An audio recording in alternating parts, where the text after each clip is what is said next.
Het belangrijkste nieuws van Curaçao in het Nederlands. Extra Journaal. Vers van de pers. Welkom bij Extra Journaal. Fijn dat u weer kijkt. We hebben het belangrijkste nieuws voor u op een rij gezet. En we beginnen met een bericht dat een man is doodgeschoten in zijn auto.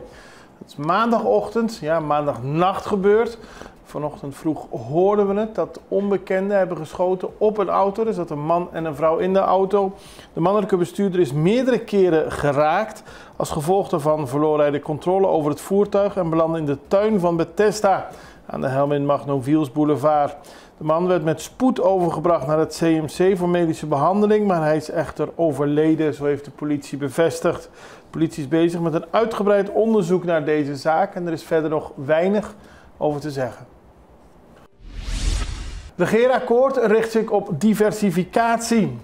Het kabinet Pisas treedt vandaag aan en de nieuwe regering heeft de komende 4 jaar als richtlijn het regeerprogramma 2025-2029.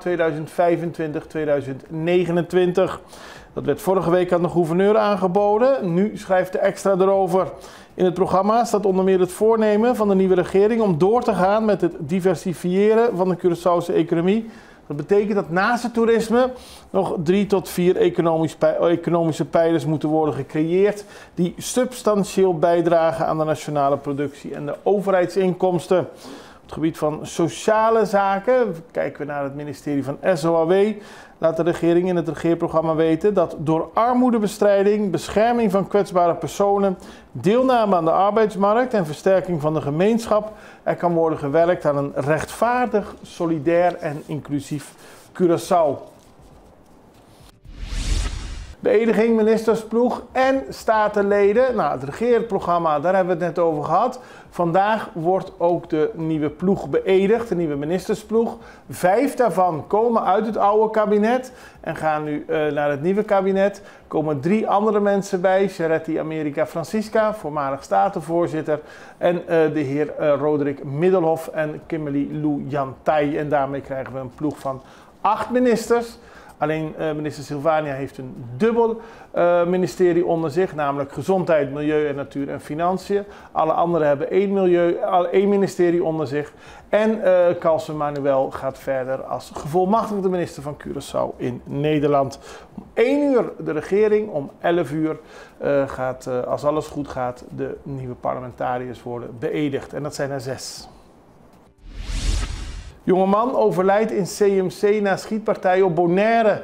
Op Bonaire is in afgelopen weekend verschillende keren geschoten. Een van de schietpartijen vond plaats voor een club, de club Rush. En daar werd een man zwaar gewond geraakt. Hij is daarna naar het CMC op Curaçao gebracht. En in de loop van de dag werd gisteren bekend dat de man helaas is overleden.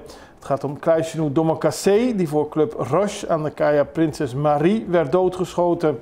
Dat was rond 3 uur. Om 3:30 vond er nog een schietincident op Bonaire plaats in de Kaia Hoa Kam.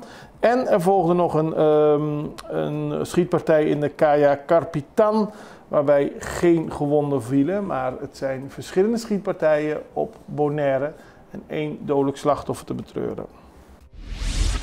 Bewoner raakt gewond bij overval, dat is op Curaçao. Gisteren werd een familie aan de Brazielweg verrast in hun woning door een man met een wapen. Die drong het huis binnen, hij had een mes bij zich en hij eiste waardevolle spullen van de bewoners.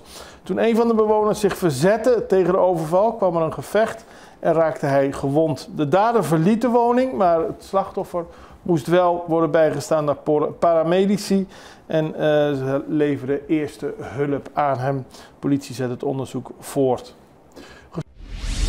Gestolen auto teruggevonden. Dat gebeurde gisteren in de ochtenduren. Bij het industrieterrein van Brievengat stond een auto, een witte Volkswagen. Die was afkomstig van diefstal. De daders hadden het achterraam ingeslagen om het zo open te breken en mee te nemen. Het voertuig is in beslag genomen en de zaak is in onderzoek. Dan gaan we nog naar Pueblo Soberano, want bestuursleden Pueblo Soberano stappen op. Vorige week werd al bekend dat de leider van de partij, Ben Whiteman, wegens ziekte zijn positie inleverde. Nu is ook bekend dat de penningmeester en de algemeen secretaris hun positie hebben ingeleverd. Dat doen ze omdat ze zeggen dat er geen dagelijks bestuur is. Dat moet wel volgens de statuten. Dus Pueblo Soberano, een partij die het toch al moeilijk heeft de laatste periode, moet daarmee haar hele bestuur op orde krijgen. Een nieuwe leider en een groot deel van het algemene bestuur moet worden benoemd. Wij gaan even over naar een break. We zijn zo bij u terug.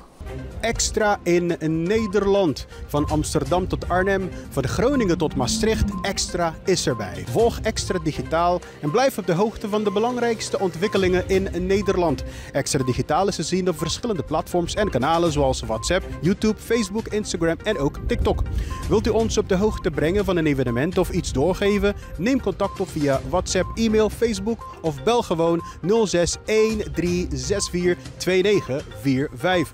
Volg of abonneer je op Extra Digitaal. Klik aan en volg ons.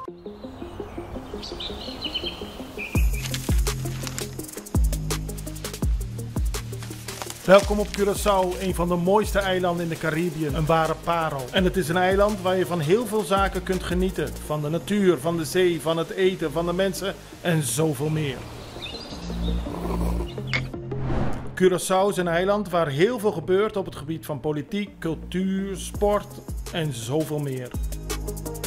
Een Extra Journaal brengt het belangrijkste nieuws van Curaçao. Maar we hebben ook aandacht voor al het nieuws op Bonaire en Aruba en op de bovenwinden, Saba, Sint Maarten en Sint Eustatius. En we belichten al het nieuws van alle kanten. Het nieuws is duidelijk, actueel en vers van de pers. Extra Journaal, elke werkdag op Salto.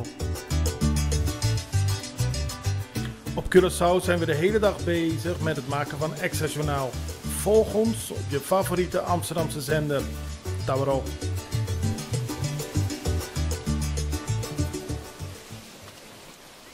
We gaan verder op Bonaire, want daar vonden 3 schietpartijen in de nacht van zaterdag op zondag plaats. 1 man is overleden voor Club Roche, die is daarna naar Curaçao gebracht en in het CMC overleden. En juist vorige week had gezaghebber John Soliano nog een oproep gedaan aan de bevolking om zich te verzetten tegen het toenemende geweld. Hij heeft dan ook met grote verslagenheid gereageerd op het dodelijke schietincident.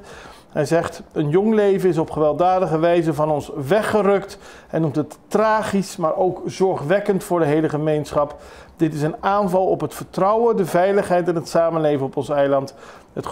Het gevoel van rust dat wij zo koesteren staat onder druk. En hij roept iedereen op die tips heeft dat bij de politie te melden. Meer schietpartijen, ik kan er niks moois van maken, maar afgelopen weekend in Colombia werd senator Miguel Uribe neergeschoten.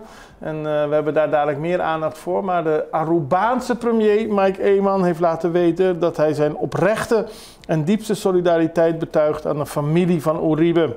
Hij zegt, deze gebeurtenis raakt ons diep. Vandaag delen wij dit verdriet samen met zijn familie en met het hele Colombiaanse volk.